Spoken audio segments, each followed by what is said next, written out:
It's an unusual FIR episode today with just me and 3 reports for this long-form installment. Thought leadership isn't what it used to be, or at least it shouldn't be what it used to be. With AI summaries increasingly the way people get the information they're looking for, how do you maintain your brand's sovereignty over the information that gets shared about it?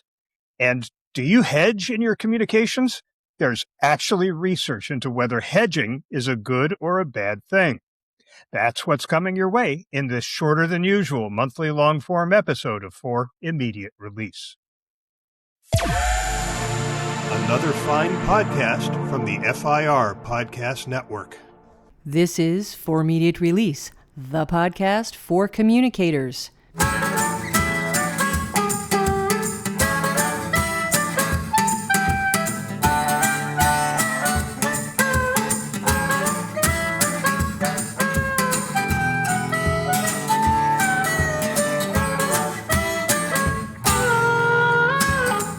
Hi, everybody, and welcome to episode number 523 of For Immediate Release. I'm Shel Holtz in Concord, California.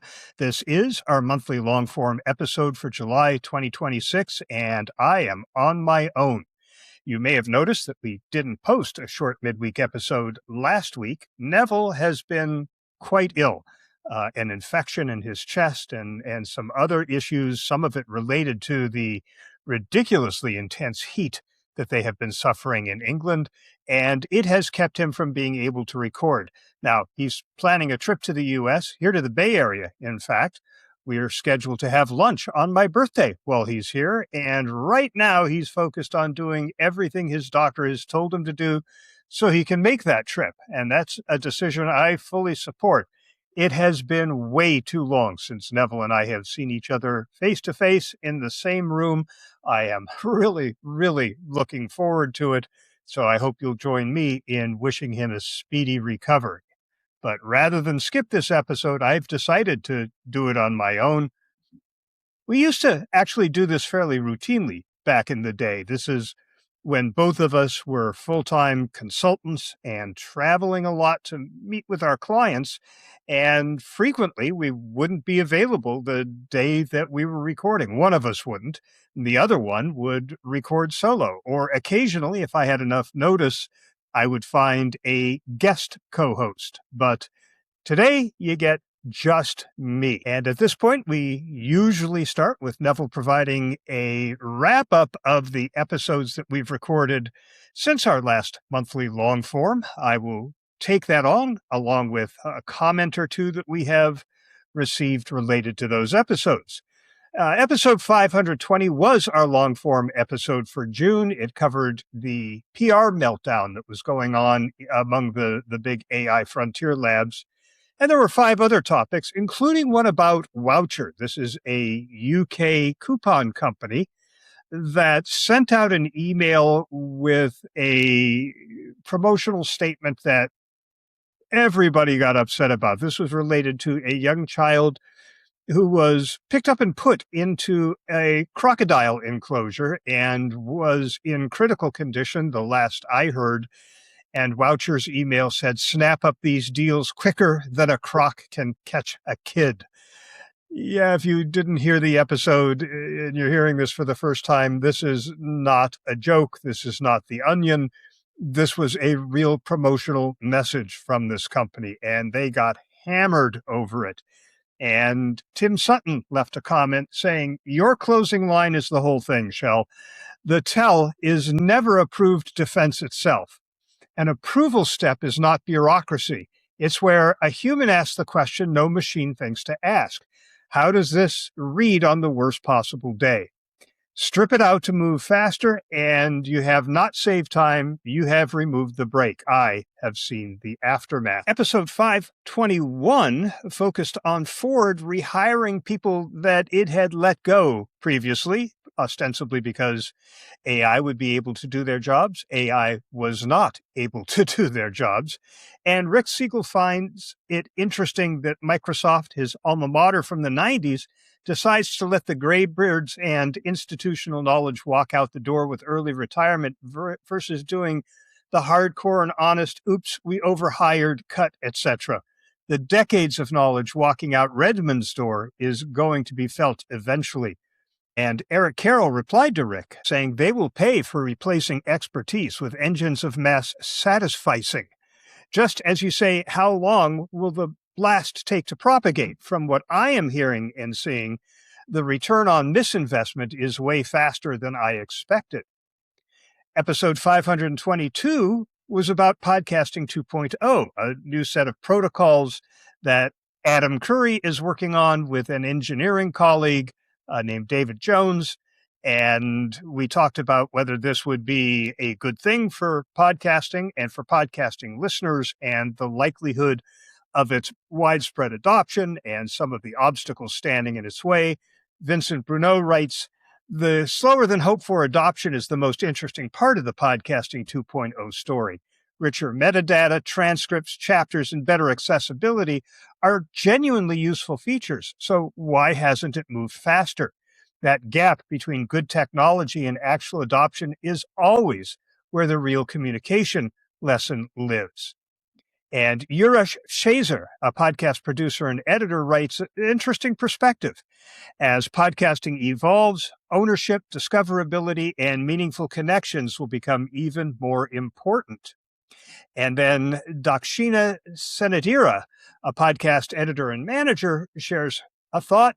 Interesting conversation, especially around keeping podcasting open while improving the listener experience. So thanks to everybody who commented on our previous episodes. You know, you're always welcome to comment. Leave those comments on LinkedIn where we announce the episodes, as everybody whose comment I read today did. You can also send us an audio comment or a text comment by email. Send them to fircomments@gmail.com. And you can also record a comment directly from the FIR website, firpodcastnetwork.com. Click that send voicemail button over on the right-hand side of the screen, or leave a comment in our show notes. All kinds of ways that you can comment and participate in the show.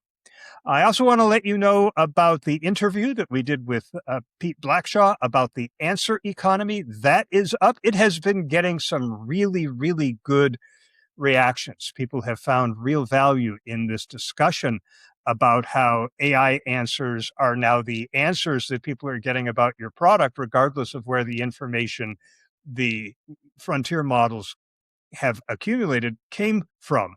So find that in FIR interviews. Also, the latest episode of Circle of Fellows is up, episode number 131, about the evolving media landscape and what it means for media relations. Our panelists included Diana Deegan, a new IABC fellow from the 2026 class of fellows, along with Ned Lundquist, Martha Muzichka, and Jennifer Waugh, talking about who do we reach out to when there are fewer reporters available to tell our stories through the mainstream and trade press that we have been accustomed to. The next episode, coming up on the third Thursday in July at 6 p.m., is about AI and the kinds of pivots that communicators are going to have to make as AI becomes a more utilized tool in the communication toolkit. The panelists will be Bonnie Caver, Adrian Cropley, Theomary Karamanis, and Mike Klein. So looking forward to that. And now I have 3 reports, as I usually do. In the long-form monthly episode of FIR, you just don't get 3 from Neville. So this, as I mentioned earlier, is going to be a shorter episode than usual. Now, 2 pieces landed in the search press recently that I think belong together, even though they were written a few weeks apart by people who probably weren't talking to each other. The first is by Bill Hunt at Search Engine Journal. Search Engine Journal's been around a long time and has been a great source of information about search and adjacent topics. And Hunt points out that for 20 years, digital strategy meant driving people to web pages. So we deliberately fragmented our information across dozens of them. And each of those was optimized for a different stage of consideration. Now, the example that Hunt uses is Ford and its F-150 pickup truck. The homepage sells the lifestyle. Model pages introduce the trim levels. A configurator lets you picture yourself owning it. Feature pages handle towing and off-road performance. Specifications live even deeper in the site next to regional offers and financing. Now, for a human being, that architecture is beautiful. Every page does a job. For a machine, it's just friction. When an AI can't find a dense, complete answer on your own domain, it doesn't give up. It assembles the best answer it can from whatever is easiest to retrieve. Now, if you need an example of this, consider that story that broke last week about an open AI model escaping from its sandbox and hacking its way into Hugging Face. What was it looking for? It was looking for the answer sheet, for the cheat sheet for the test it had been told to solve. So rather than do the work to solve the test, it went hunting for the cheat sheet that had all the answers in one place. That's no different than this. Hunt searched for the gas mileage on an F-150 Raptor. The AI overview built its answer from Reddit, an automotive publisher, and a local dealership. It never touched the Ford website. Now, Ford has that number. Ford has every number. Gemini just found it easier to assemble an answer from somewhere else where all that information was in one place. Hunt calls the thing that you're trying to protect brand sovereignty, your ability to remain the authoritative source about your own products, services, and expertise, no matter where the answer eventually gets delivered. And he's emphatic that this is not a search engine optimization problem. It's a governance problem because no single team owns the whole picture. Product information, documentation, customer support, legal policy, and commerce, all owned by different parts of the organization, all shape how your organization gets represented, and they've been evolving independently for years. His summary line is one I would hang on my wall. Your website is no longer your digital asset. Your knowledge is. Communicators have spent 30 years arguing that the corporate website is the front door.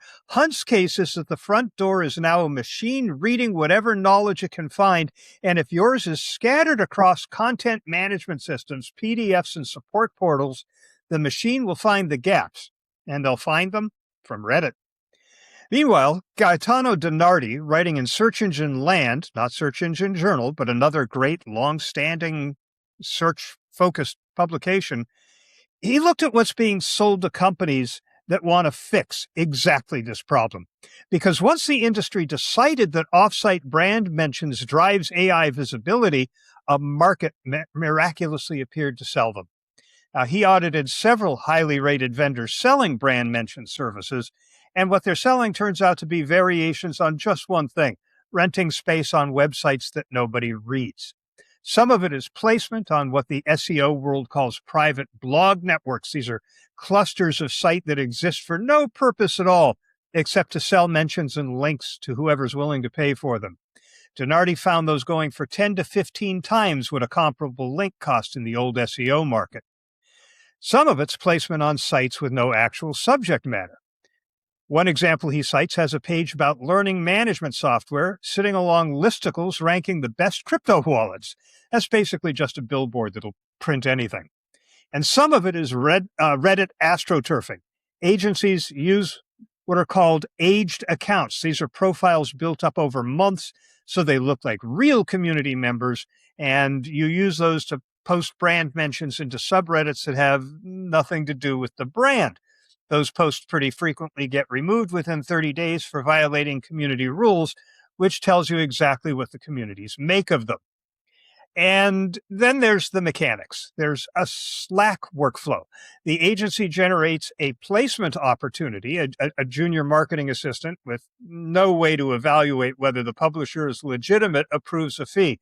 In DiNardi's example, that fee is $250 to add the mention. The agency pays the publisher and then invoices the client to recover it on top of the retainer. The Federal Trade Commission's endorsement guides, and that's a U.S. agency, so only applicable in the U.S., but those guides require clear disclosure of paid placements. these pages generally don't get updated to say that the mention was purchased. Lily Ray, who's quoted in the piece, says that this is another evolution of spammy link building. We've seen this movie before, going back to Google's first Penguin update in 2012.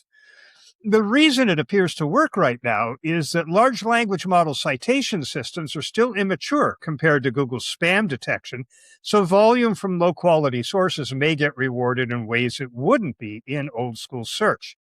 Donardi puts that window at maybe 1 to 2 years before the platforms build countermeasures, and notes the marketers chasing volume may be confusing the models about their own entity in the process. So here's why I mushed these two stories together. They're the legitimate and the illegitimate answers to exactly the same question. Who controls what the machine says about us? One says organize your knowledge, so you're the most useful source available. The other says pay strangers to say your name. The first is a governance project, and it's the one you should be focusing on rather than waiting to be invited to, because nobody else in the building has responsibility for how the organization is represented as a whole. That is in the purview of the communications function. The second is going to show up on your desk as a pitch, as a proposal, probably coming from the marketing department, probably with a persuasive percentage attached to it along with a deadline. When it does, the questions you should ask are the old ones. Is it disclosed? Would we be comfortable if a reporter published the invoice? Are we buying a spot on a page that also sells spots to our competitors? We spent a couple of decades getting pay for play out of media relations. I'd hate to watch us import it into AI visibility just because the metric is new. Greetings, Shell Neville, and for our listeners all around the world, it's Dan York coming at you from Vienna, Austria, where I've been at the 126th meeting of the Internet Engineering Task Force, or IETF. These are the engineers and others who make the Internet work through all the various different protocols, HTTP, EM, and email, all those kind of things. Anyway, one of the big topics this week, of course, was AI. There were a number of different sessions looking at what kind of work needs to be done. For instance, in the world where everybody talks about agentic, do we need new protocols to communicate when an agent goes to go and book airfare and interact with all sorts of things? Are there new protocols needed? Part of the genius of the internet is the fact that it's built of small little building blocks that can be used to do things and can be reused in many different ways. And so one of the things that people are finding is actually many of the protocols just work well, but we're still trying to figure out in this whole world what goes on and what is needed new. Now, one of the things that's happening in the standards world is the same thing that we're seeing out in the rest of the communications world, where we're seeing a lot of slop. Now, there's a plus side to this. The IETF does all of its work. It does all of its standards in English. So if you are not an English speaker, if English is not your primary language, it can be challenging to go and help create new standards.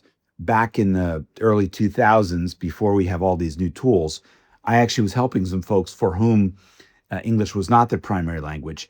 And it was painful because they were trying to create things, standards and describe how they worked. And it was just really painful to read their English. And I was helping them with that. Now, with these tools, people can go and contribute in English. They can just put their stuff into, pick your LLM, and they get out, good English in the format for an internet draft, for a standard. So that's the positive side. Suddenly, so many more people, millions or billions of people around the world, are able to be part of that standards process in English. The negative side, of course, is that people are generating so many contributions that they take a long time to triage. There's a great amount of work on these part of reviewers and leaders within the IETF and others that it's taking a lot longer. We've seen this in any other kind of stuff. If you put up a job ad, you get a bazillion applications. If you put up a blog post, you get a ton of different comments. All of these things are happening.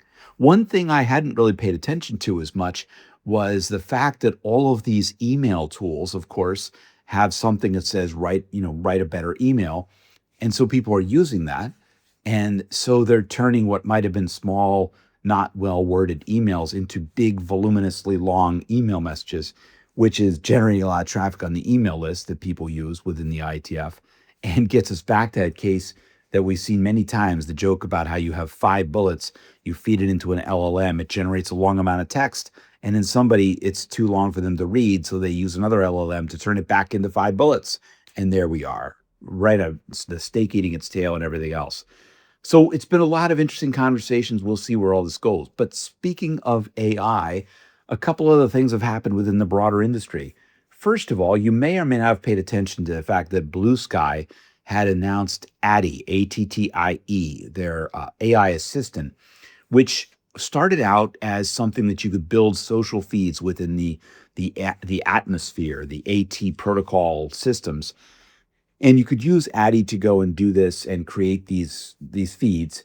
They're expanding it now, or they've announced the expansion, that they're going to turn it into much more of a chatbot that you could be able to go and ask for information and news. It's coming across the broader Blue Sky network, all the atmosphere, as it's called. It's in that form. I don't have access yet. I'm on the wait list, but it says, the questions that they talk about. Oh, sorry, these are not chats. They are a quest. Yes, you heard that right. They're a quest, a new way to explore the atmosphere. It says you could ask questions like, what's trending in my network today? Who's worth following in climate tech?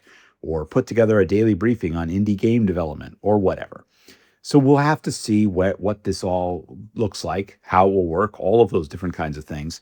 But that's something coming into the Blue Sky space a bit more. Now, AI systems, of course, do cost money to make all this work. And Instagram chief Adam Mosseri said that, this is really expensive and they're going to have to either throttle people or ask them to pay. So if you're a communicator that's been using Instagram's built-in AI to generate campaign content, to generate new images, etc., the casual use is still free right now, but at some point, if you use it for a lot of volume, you probably will wind up being charged for credits or having to think about that. Stay tuned around that. Switching to newsletters, but also having an AI side, Beehive, Veehiv, which is one of the competitors to Substack out there, had a major new release this month where what they rolled out was something called communities, where you could go and create a community around your newsletter that people could be able to go and join in and chat with each other and do that kind of thing. But they also, while they did that, they also added in some AI components, an AI assistant, which can help you with looking at your content, your subscribers, more on the administrative side and pieces like that. So again, more AI in different kinds of places. Speaking of AI as well, since this seems to be the theme of my report this month, I will tell you that WordPress 7.1 is going to drop on, the current plan is August 19th, so before the next report, which will align with WordCamp, which aligns with WordCamp US here in the States. And it will go and bring a bunch of new features, including almost getting to that collaboration element that was part of the original plan for 7.0. It will have some notes, it'll have some other parts, and it will have some more features in the whole collaboration with AI elements. So that's coming up in August 19th. Finally, let me just close with a policy aspect. The UK's Ofcom is again doing two different things. They announced a ban, a forthcoming ban on anyone under 16 for using social media. I'm not entirely sure what that means. But they've also announced, too, that they're investigating TikTok's compliance because they don't feel it did enough to guard against people older than 13 using it. This will be a test of the UK's law, so we'll see where this actually goes for the first time inside of courts. They also have proposed something that, this was under 16s are banned, but 16 and 17-year-olds are somehow magically going to be able to be blocked from using social media between midnight and 6 a.m. Yet to be seen how any of that actually turns into reality. And the other problem that people are pointing out is all you're doing is blocking kids from seeing some of the things. You're not actually getting rid of the terrible stuff that's on the internet. Everybody else is suffering through it, including seniors and others who may have just as many issues and challenges, if not more, than some of the kids who are out there in that space. Anyway, that's all from here, Shell. I think I'll go get some Wiener Schnitzel and a beer. Until next month, that's all, and back to you. Bye for now. Thanks, Dan. I really enjoyed that report. I was particularly struck by two of the items that you reported on. The first was Addy for Blue Sky. I just really like the idea of using AI this way within social networks. That would come in so handy if I could do that with, say, LinkedIn, rather than use the current search tool, which is fundamentally worthless unless I'm just looking for a person or a company. But if I'm looking for threads around certain topics, it's really tough. And something like that would be very useful. I'm not on Blue Sky enough to really make a difference, but in LinkedIn, maybe even Facebook, that would be awesome. Maybe they'll pay attention to this and follow suit. Also, Beehive with the communities, I think, is terrific, because building a community around a newsletter can be tough. And I think this might signal a way that Substack and Ghost and the others might be able to play in that space. So it was all interesting, Dan, but those were the two that stood out for me. We talk about thought leadership from time to time on FIR. It has been a tried and true content marketing tool for a long, long time. It's also been a source of some cynicism. A stack of research has landed over the past few months that says two things at once: that thought leadership is producing measurable financial value, and that most of what organizations are publishing under that label of thought leadership is utterly worthless. Since two things can be true at the same time, both of those things are true. And the gap between them is where the opportunity is for those of us who do this kind of work.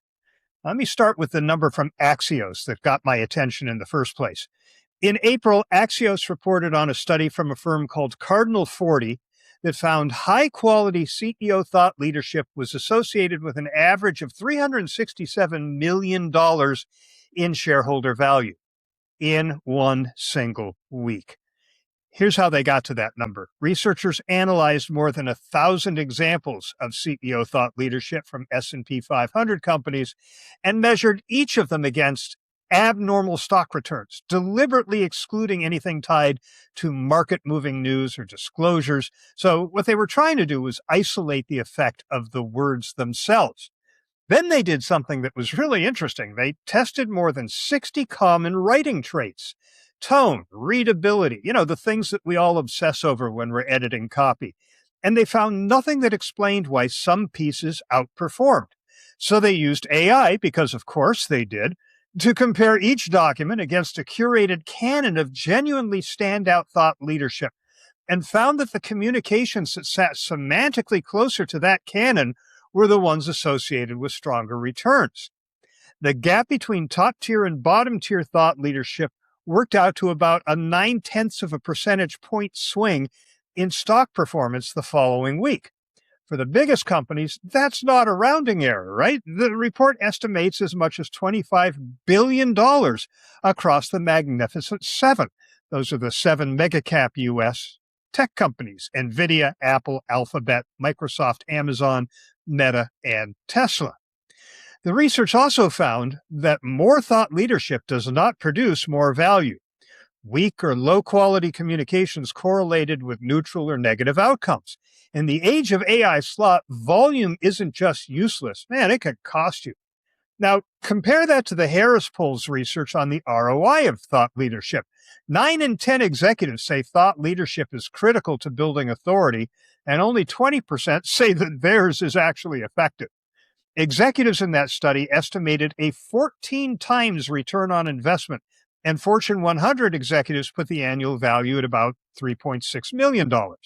Now, that Harris field work was conducted in May of 2022. I need to hedge here a little. That was among 500 U.S. employees at a director level or above. It's still being cited in 2026 as though it's fresh, and it isn't. Second, and this applies across the board, nearly every organization publishing research on the value of thought leadership sells thought leadership, right? Harris has a thought leadership practice. IBM's Institute for Business Value is a thought leadership shop. Cardinal 40 evaluates thought leadership for a living. Now, this doesn't invalidate the work, but it should temper any enthusiasm you feel about this research. For what it's worth, IBM's research is the most consistent to the batch. 88% of executives consume thought leadership, 87% say it shaped a purchase decision within the previous 90 days, and about half of C-suite leaders credit it with driving revenue growth. And one more data point from the Axios piece that I can't stop thinking about. Mentions of storytelling, narrative, and storyteller on corporate earnings and investor calls are up 65% since 2020, according to AlphaSense.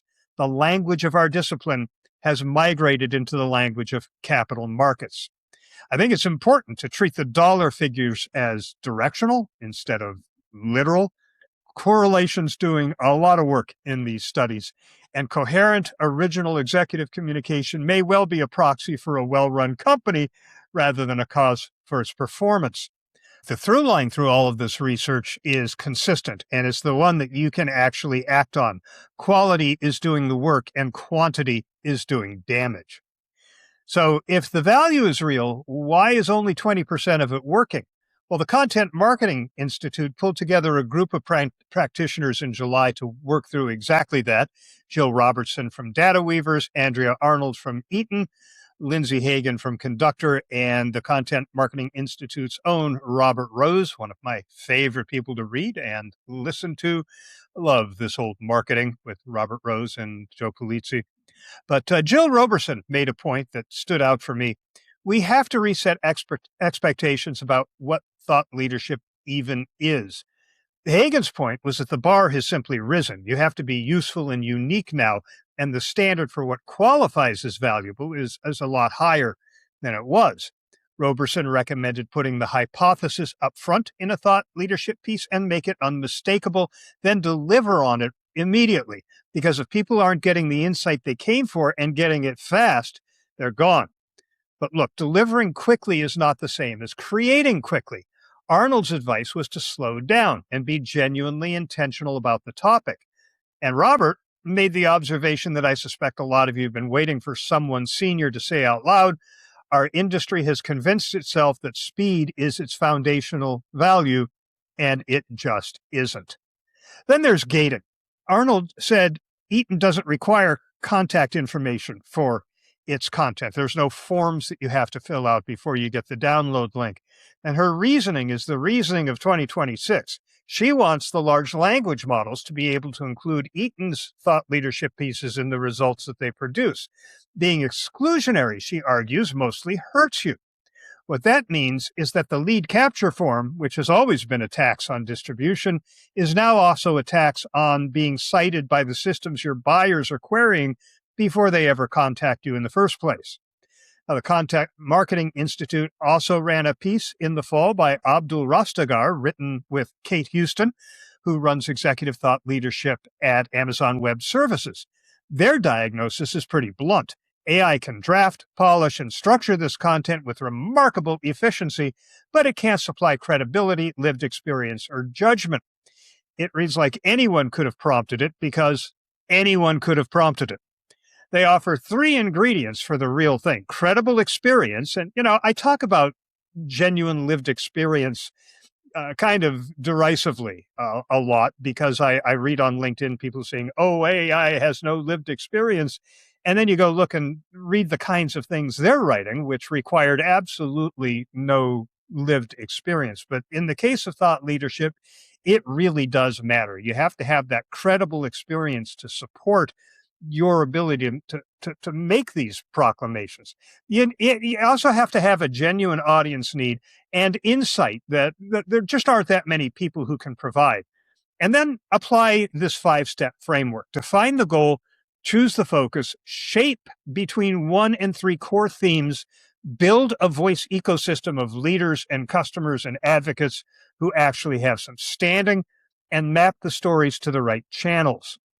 Now, their measurement point is the one I would like to tattoo on a few people's foreheads. Thought leadership is not an engine for marketing qualified leads. In one of their programs, they don't blast out content at all. They put a CEO in credible venues.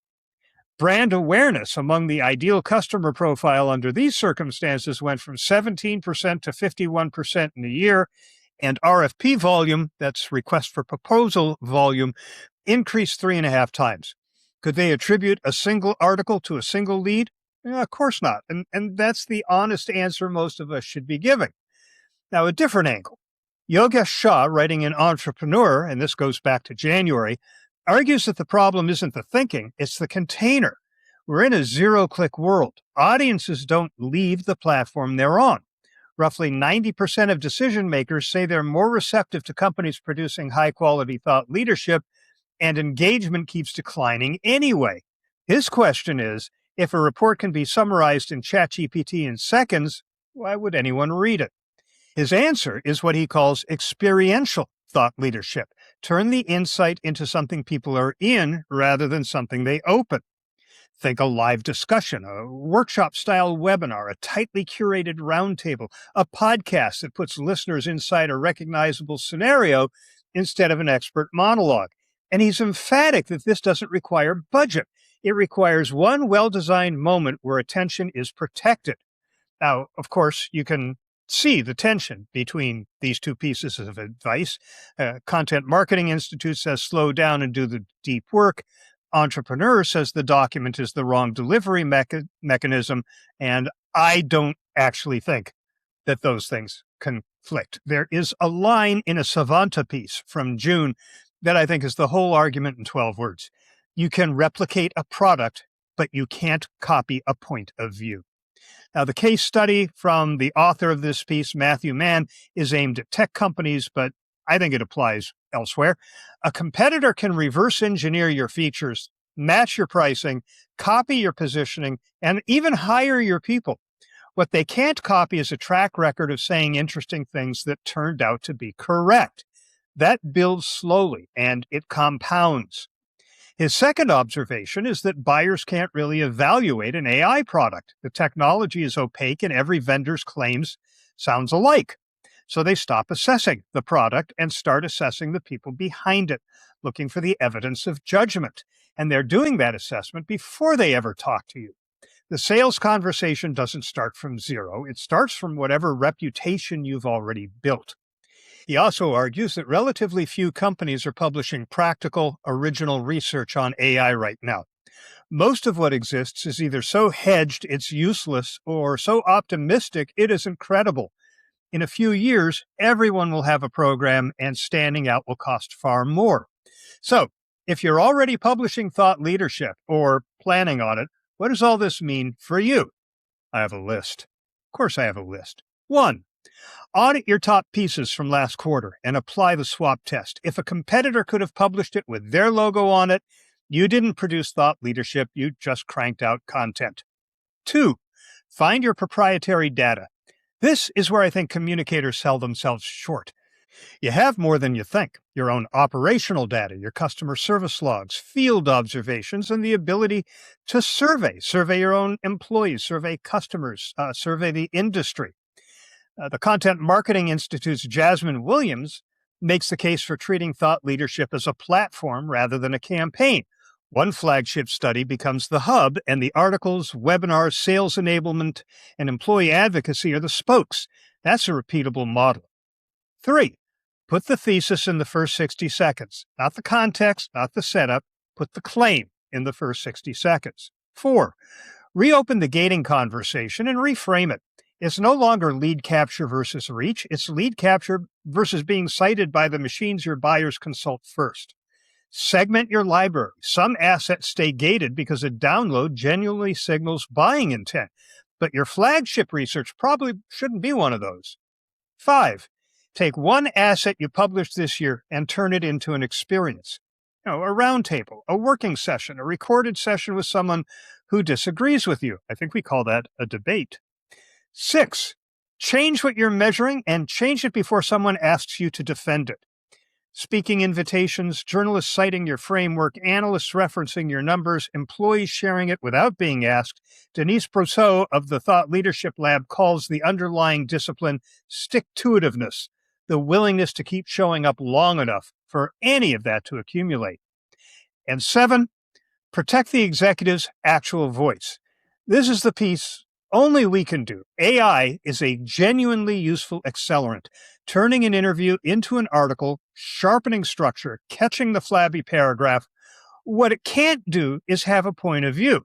If your CEO's byline reads like a competent prompt response, you put your CEO and your company's credibility at risk. Now, let me end this segment with a little history. The term thought leader is generally credited to a fellow named Joel Kurtzman, who was editing Strategy and Business back in 1994. And he meant something specific, someone addressing the questions senior executives were actually wrestling with. 30 plus years later, it's become a punchline. And it became one because we industrialized it. We turned a description of rare people into a content category with a production quota. The research that came out this year is essentially the market telling us it can still tell the difference and that it's willing to pay for the real thing. That's not a bad position for communicators to be in, is it? And now for another awkward transition to my final report. I'm going to end with something a little lighter, though there is a real point buried in it. Knowledge at Wharton wrote up a new research study published in the Journal of Consumer Psychology titled Effectively Communicating Uncertainty, the Persuasive Impact of Different Types of Hedges. Now, hedges, that could work. That might be a good approach. We all hedge, yet most communication training treats hedging as a bug to be trained out of you. Jonah Berger's research team ran 7 studies and split hedging into 2 dimensions. The first is likelihood. Is your hedge low probability? Might, could, it feels like, or higher probability? Likely, should, arguably. The second is perspective. Is the hedge floating free? Like it sounds like. Or is it attached to a human being? In my opinion, it sounds likely to me. All 7 of these studies agreed. Higher likelihood hedges and personal perspective hedges are more persuasive because they make the speaker seem more confident. Berger's example is a mechanic saying the repair might work versus I believe this repair will solve the problem. Both convey uncertainty, but with a completely different effect. The personal version means someone is taking ownership. He describes this as a communication sweet spot. You get the protection of not overclaiming without the credibility tax. It's important to point out that the effect weakened when the communicator was a brand rather than a person, because confidence mattered less, which is one more argument for having actual humans deliver your message. Now, I went looking for research that either supports or contradicts this, and it turns out this lands right between 2 camps that don't agree. On one side, decades of work on what's called powerless language, hedges, hesitations, tag questions. This research suggested hedges may be the most damaging of all the powerless markers, and the researchers found something genuinely alarming. When a topic mattered to people, powerless markers didn't just make the speaker less appealing, they flattened the arguments. Strong arguments performed no better than weak ones once the hedges were added in. On the other side, you'll find the uncertainty communication people. Researchers at Cambridge's Winton Center have spent years on how to convey uncertainty in facts and numbers, and another study with more than 10,000 participants found that putting a numeric uncertainty range around COVID statistics slightly reduced trust in the number itself, but had no effect whatsoever on trust in the source. Being candid cost the communicator nothing. A meta-analysis published this year finds the overall effect small and highly dependent on how it's expressed, with verbal hedges doing more damage than numbers. Now, put all this together, and here's my take. The problem was never uncertainty, it's vagueness. Saying, here's what we know, here's what we don't, and here's what would change my mind reads as confidence. Mumbling, it could go sort of either way, reads as evasion. Same actual state of knowledge, but the way it's expressed produces the opposite effect. And I'd argue this matters more for us right now than it has in years, because the machines drafting our first drafts hedge constantly, and they hedge in the weak way, low likelihood, no perspective, nobody's name attached.